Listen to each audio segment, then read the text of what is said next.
नमस्कार साथियों। मुझे उम्मीद है कि आप अच्छे होंगे, स्वस्थ होंगे। यह मैं कामना करता हूँ ईश्वर से। तो आज हम इस क्लास में बीएसटीसी फर्स्ट ईयर की बच्चे और बचपन की पुस्तक के एक यूनिट है बचपन की संकल्पना। तो उसके हम इम्पोर्टेंट क्वेश्चन लेके आए हैं इस क्लास में, जो कि परीक्षा की दृष्टि से अति महत्वपूर्ण है। यही क्वेश्चन पेपर में आने की 100% संभावना है। मैंने आज इस बचपन की श्रृंखला की पहली क्लास में कुछ प्रश्नों को रखा है, जो कि कुछ क्वेश्चनों को इम्पोर्टेंट क्वेश्चनों को नेक्स्ट क्लास में रखेंगे। तो आज की इस क्लास को स्टार्ट करते हैं। बचपन की अवधि मानी जाती है। बचपन की अवधि कब से कब तक मानी जाती है? बचपन की अवधि जन्म से लेकर किशोरावस्था तक मानी जाती है। जन्म से लेकर किशोरावस्था तक मानी जाती है। बचपन की अवधि कब से कब तक मानी जाती है? जन्म से लेकर किशोरावस्था तक मानी जाती है। नेक्स्ट क्वेश्चन देखेंगे। बचपन की आधुनिक धारणा उत्पत्ति का श्रेय किसे दिया जाता है? बचपन की आधुनिक अवधारणा उत्पत्ति का श्रेय किसे? जीन जैक्स रूसो को। किसको दिया जाता है? जीन जैक्स रूसो को। जीन जैक्स रूसो को बचपन की अवधारणा का उत्पत्ति का श्रेय किसे दिया जाता है? जीन जैक्स रूसो को। नेक्स्ट क्वेश्चन देखेंगे। Last child in the woods के लेखक कौन है? Last child in the woods के लेखक रिचर्ड। कौन है? Richard. Last child in the woods के लेखक कौन है? रिचर्ड। नेक्स्ट क्वेश्चन पे आएंगे। फिलिप एरिस, ये थोड़ा मिसप्रिंट हो गया है। फिलिप एरिस की बचपन की अवधारणा किस वर्ग के बच्चों तक सीमित है? एरिज नहीं है, ये एरिस है। एरिस। तो फिलिप एरिस की बचपन की अवधारणा किस वर्ग के बच्चों तक सीमित है? यह विशेष अभिजात्य वर्ग के बच्चों तक सीमित है। फिलिप एरिस की बचपन की अवधारणा कहाँ तक सीमित है? यानी कि ये विशेष अभिजात्य वर्ग के बच्चे होते हैं, वहीं तक उनकी अवधारणा, फिलिप एरिस की अवधारणा सीमित है। चलो नेक्स्ट क्वेश्चन देख लेते हैं। संयुक्त राष्ट्र संघ के लिए किस संस्था के माध्यम से पूरे विश्व में कार्य कर रहे हैं?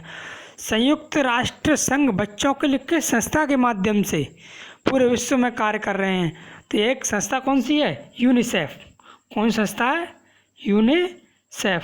यानी कि संयुक्त राष्ट्र संघ बच्चों के लिए एक संस्था है जो यूनिसेफ, उसके माध्यम से बच्चों के राष्ट्र के लिए पूरे विश्व में कार्य कर रहे हैं। नेक्स्ट क्वेश्चन देखेंगे।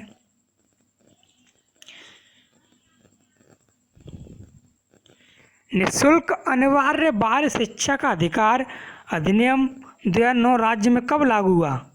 निःशुल्क अनिवार्य बाल शिक्षा का अधिकार अधिनियम 2009 राजस्थान राज्य में कब लागू हुआ था?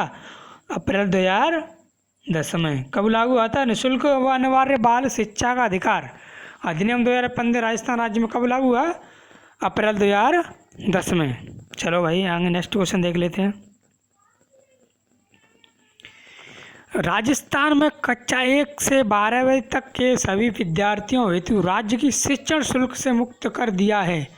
यानी कि जो भी कक्षा 1 में 12वीं तक के सभी विद्यार्थियों को जो शुल्क लगता था, उनको कब मुक्त कर दिया है? 22 सितंबर 2008 को। यानी कि सभी बच्चों को निःशुल्क शिक्षा दी जाएगी कक्षा 12वीं तक। 22 सितंबर 2008 को कोई भी शुल्क नहीं लिया जाएगा। इस क्लास में ऐसे क्वेश्चन रखे हैं जो परीक्षा में आए हुए हैं, वही प्रश्न, क्योंकि जो परीक्षा पहले प्रश्न आए हैं वो बार बार रिपीट होते हैं। मैंने उन क्वेश्चनों को भी इस क्लास में रखा है। चलो नेक्स्ट क्वेश्चन देख लेते हैं। राजस्थान राज्य बाल अधिकार संरक्षण आयोग का कार्यालय किस नगर में स्थित है? राजस्थान राज्य बाल अधिकार संरक्षण आयोग का कार्यालय किस नगर में स्थित है? जयपुर में। कहाँ स्थित है? जयपुर में।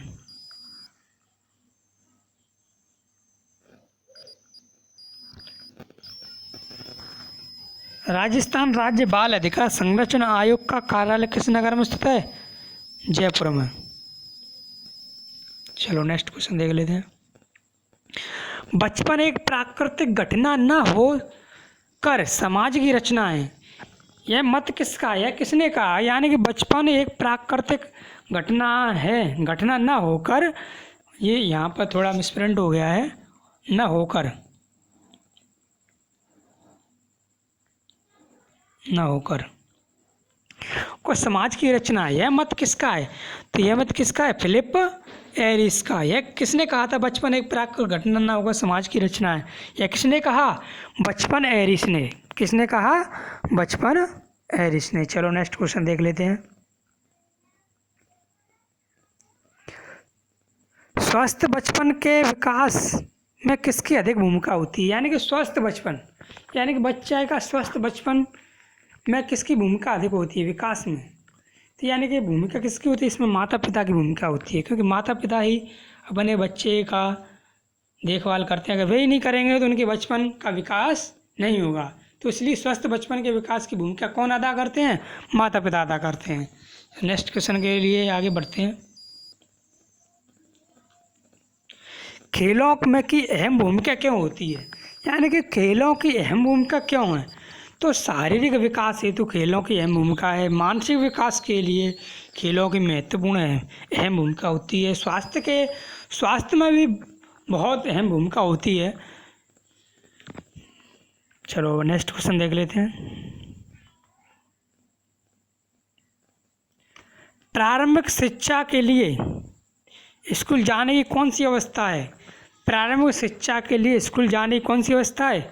मध्यम बचपन। कौन सी अवस्था है? मध्य बचपन। नेक्स्ट क्वेश्चन देखेंगे। कानूनी तौर पर व्यक्ति किस आयु में वयस्क माना जाता है? यानी कानून के अनुसार व्यक्ति किस आयु में वयस्क माना जाता है? यानी कि वह 18 वर्ष की आयु पूर्ण कर चुका हो, वही व्यक्ति वयस्क माना जाए कानूनी तौर पर, जिसकी आयु 18 वर्ष हो चुकी है, पूर्ण हो चुकी है। नेक्स्ट क्वेश्चन देखेंगे। जीन जैक्स रूसो को किस बात का श्रेय दिया जाता है? जीन जैक्स रूसो को किस बात का श्रेय दिया जाता है? तो बचपन की आधुनिक अवधारणा की उत्पत्ति का श्रेय दिया जाता है। यानी कि जीन जैक्स रूसो ने बचपन की आधुनिक अवधारणा की उत्पत्ति का श्रेय दिया जाता है। किसको? जीन जैक्स रूसो को। किसका? बचपन की आधुनिक अवधारणा की उत्पत्ति का श्रेय दिया जाता है। नेक्स्ट क्वेश्चन देखेंगे। बच्चों के जीवन पर किसका प्रभाव पड़ता है? यानी बच्चे कहाँ से सीखते हैं? बच्चे वयस्क, यानी अपने बड़ों से वयस्क आचरण, बच्चों के जीवन पर किसका प्रभाव पड़ता है? यानी कि अपने बड़ों से, यानी वयस्कों के आचरण से बच्चों पर प्रभाव पड़ता है। कहाँ से पड़ता है? वयस्क, यानी कि जो बड़े हैं, बच्चों से बड़े हैं, उनके आचरण विचार कैसे हैं, वहीं से बच्चे सीखते हैं। उन्हीं का बच्चों पर जीवन पर उन्हीं का बच्चों के जीवन पर प्रभाव पड़ता है। नेक्स्ट क्वेश्चन देखेंगे। फिलिप एरिस ने बचपन के बारे में क्या कहा? फिलिप एरिस ने बचपन के बारे में क्या कहा? एरिस, बचपन एक प्राकृतिक घटना ना होकर समाज की रचना है। यह किसने कहा? फिलिप एरिस ने कहा। बचपन एक प्राकृतिक घटना ना होकर समाज की रचना है, यह किसने कहा? फिलिप एरिस ने। नेक्स्ट क्वेश्चन पे चलते हैं। बचपन को प्रभावित करने वाले कोई 2 कारक लिखिए। बचपन को प्रभावित कौन करते हैं? माता पिता की भूमिका है, खेलों की भूमिका। माता पिता बचपन को विकास करते हैं, माता पिता बचपन के विकास की भूमिका होती है, तो उनके वो भी प्रभावित करते हैं। खेलों की भूमिका है, वो बचपन को प्रभावित करते हैं। नेक्स्ट क्वेश्चन चलते हैं। कल के नागरिक कौन हैं? कल के नागरिक आज के बच्चे हैं, क्योंकि आज के बच्चे तैयार हो रहे हैं कल के नागरिक बनने के लिए, वो विकास कर रहे हैं, वो शिक्षित हो रहे हैं। तो कल के नागरिक कौन बनेंगे? आज के बच्चे। कल के नागरिक कौन बनेंगे? आज के बच्चे। नेक्स्ट क्वेश्चन देख लेते हैं। IPEC का पूरा नाम लिखिए। यानी कि इसमें IPEC ये क्वेश्चन पहली परीक्षा में पूछा भी गया है, वो आने की संभावना है। शायद आपके पेपर सितंबर 15-20 तक डेट आ सकती है, यह संभावना बताई जा रही है कुछ बच्चों के अनुसार, कुछ टीचरों के अनुसार। तो आज हम इस क्वेश्चन की बात कर लेते हैं। IPEC अर्थात पूरा नाम क्या है इसका? International programme for elimination of child labour, यानी कि हिंदी में बोलेंगे बाल श्रम के उन्मूलन हेतु अंतर्राष्ट्रीय कार्यक्रम। IPEC का पूरा नाम क्या है? International programme for elimination of child labour, यानी कि बाल श्रम के उन्मूलन हेतु अंतर्राष्ट्रीय कार्यक्रम। यह किसका नाम, पूरा नाम है? IPEC का नाम। यह पेपर में 100% पूछे जाने की संभावना है, क्योंकि यह पहले भी परीक्षा पूछा गया है। नेक्स्ट क्वेश्चन की बात कर लेते हैं। UNO का पूरा नाम लिखो, यह तो तुम्हें मालूम ही होगा। UNO का पूरा नाम क्या है? United nation organisation. UNO का पूरा नाम यूनाइटेड नेशन ऑफ ऑर्गेनाइजेशन, संयुक्त राष्ट्र संघ। धन्यवाद छात्र मित्रों, आज की क्लास हम यही समाप्त करते हैं। यह क्लास आपके लिए अति महत्वपूर्ण है। अगर आपको क्लास अच्छी लगे तो शेयर एवं सब्सक्राइब करें, जिससे मैं मोटिवेट हूँ आपके लिए अगली नेक्स्ट क्लास लेकर आऊँ। धन्यवाद।